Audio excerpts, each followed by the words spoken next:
All right, the first step in creating your AR filter is to go into Canva or Photoshop and just create a square. That's going to be the easiest option. And then you're going to fill out each and every one of your questions. So I have asked the entrepreneur, and then right here, what was your job before being one? You can just click this copy page and then do another question.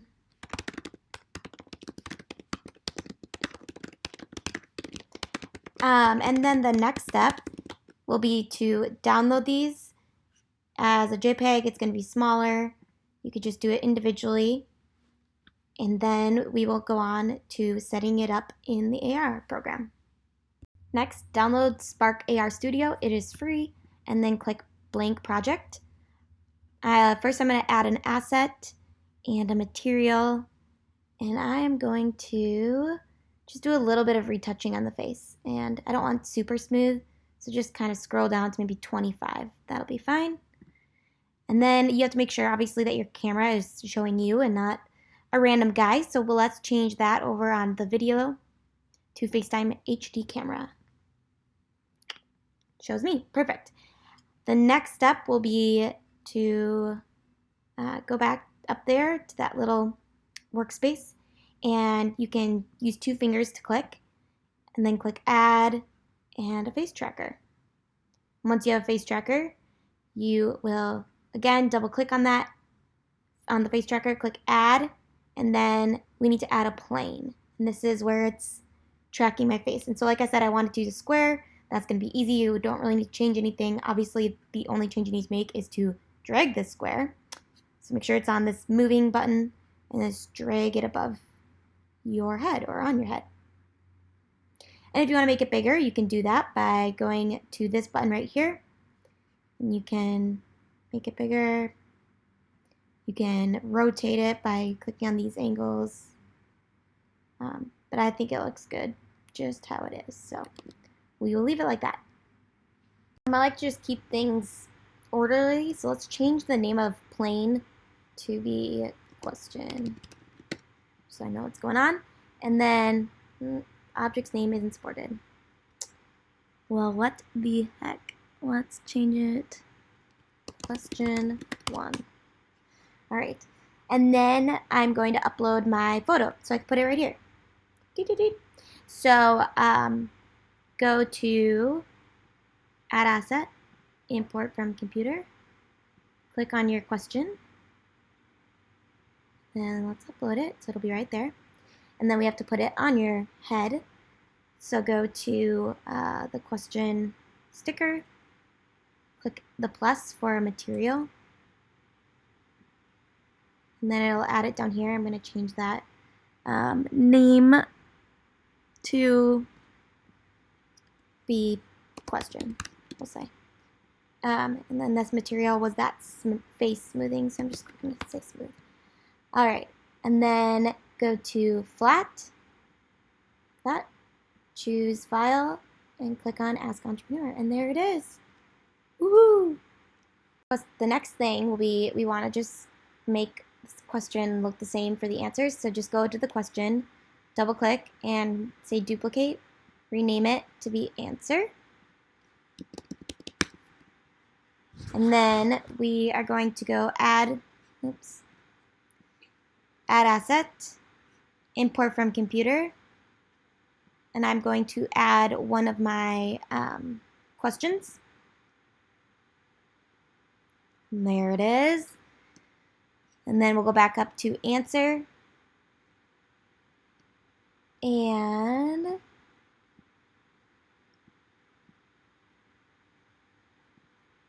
for the material, we want to add a new material. So create new material, click on the material, this is your answer, change the texture,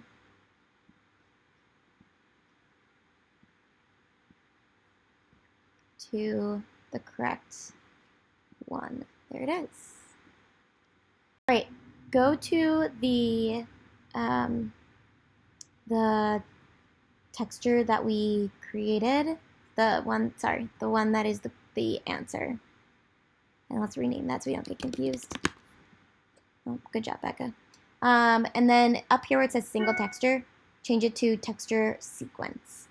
And that will allow us to then upload all of the other ones. It might take a little while, so just be patient. Go back to the material, this one, that was your answer. I'm just gonna, and let's change that to be flat like the other one. So currently it's at standard, just make sure it's on flat. There we go.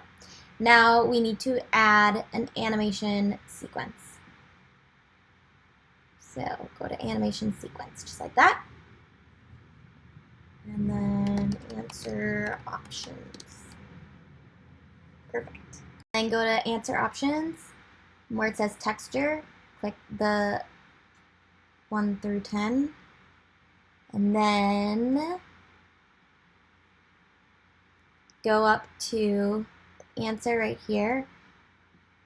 And I actually had you do an unnecessary step earlier, but that's fine. Just get a new animation sequence. And there we go. Then you set it right up there. Alright, if you guys need to take a break like I did, go do so. The next steps are going to be kind of confusing, but just follow along and we're going to get through it. So, our next step is to add some logic and map it out down in the patch editor. So what you do is you come up to the question right here, and then where it says visible, just click that little down arrow. Sorry, this is super lagging right now. And then you can just drag it over to the right side. And then after that, we are going to do the same thing, but with the answer. Right here, click visible, drag it over. Finally, go down to your animation sequence, and we're going to do the same thing. To do that, just click under advanced, click current frame, and it will pop down. Drag them all over to the right side. Next, we need to go over to the camera on the left-hand side and drag it down into the patch editor. Oofda, my computer is struggling. And once it shows up in the patch editor, which might happen, we are then going to double-click and create a delay. And this is how long it will take for like the filter to pop up.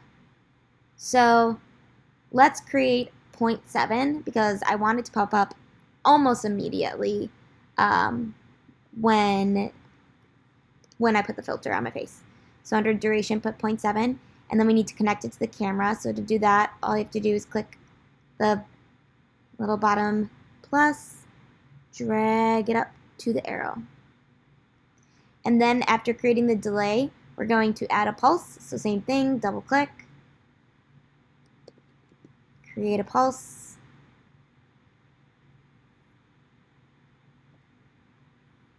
Did we add in there? Yes, we did. And I am going to, again, connect my delay to the pulse. Just by clicking the output to the pulse, like that. All right, the next step is to add a switch. And you can double click like I said, or you can have this little arrow and we're just going to do it the other way. Double click, add a switch, drag it over, and let's connect the switch to, turn on and then switch to the answer, like that. Then we're going to add a knot, just like that. And from the knot, add the question. Oh, I did that the wrong way. This one should be going here, not here. And just click delete. From the knot, do the question.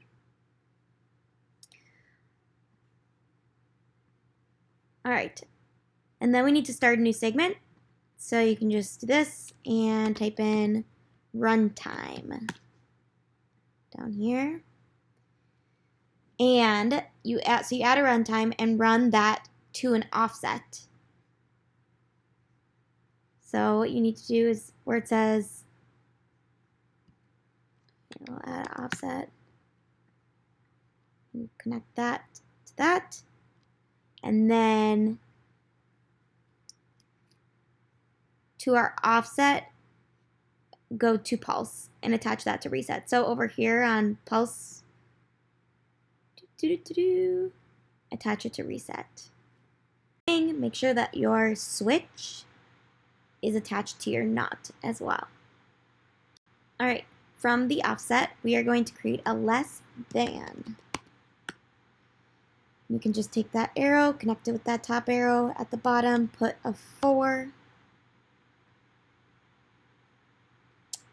And then we're going to run that to a loop animation. And we'll set the duration to 0.05.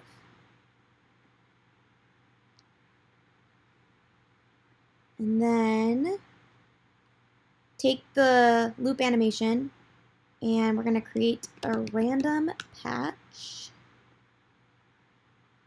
And take the value, the end value right there, and you want to make it the number of, like I have 10 questions, so I'm going to make the end value 10. If you have 50 questions, make the end value 50.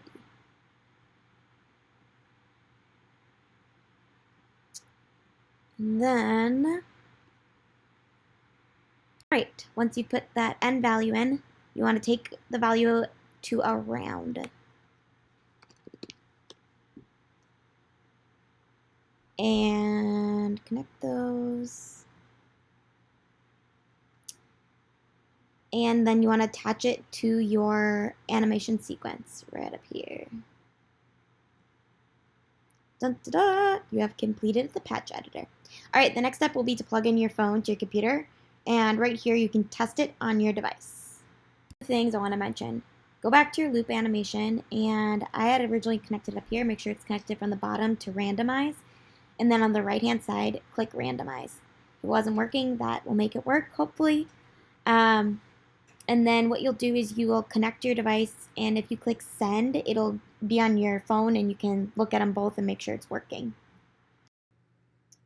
Okay, so once you've downloaded that Spark AR on your phone, you'll be able to click it and try it out and have it find your face and make sure everything is working. And then if it all looks good, you can export it. So I'm going to assume that you use JPEG images for these instead of PNGs. If you use PNGs, I'll explain how you can make them smaller so it's not so, it doesn't compress too big.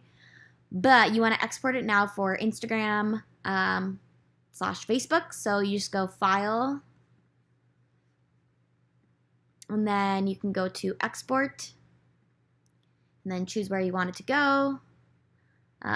This will make sure you'll want to have that green at the bottom to make sure everything's good, and then you'll export it, choose where you want it to go on your desktop or whatever, and then you'll open Spark AR Hub on your computer, and you can upload the effect from there, and then you have to wait for their approval. A few things that I suggest: one, make sure that you have a filled out preview that you can just upload as like the image, and then as well as an icon. And that should be the end of how to do this. I hope this tutorial was helpful. If it was, give it the thumbs up below. That helps me to know what kind of content you guys like to see.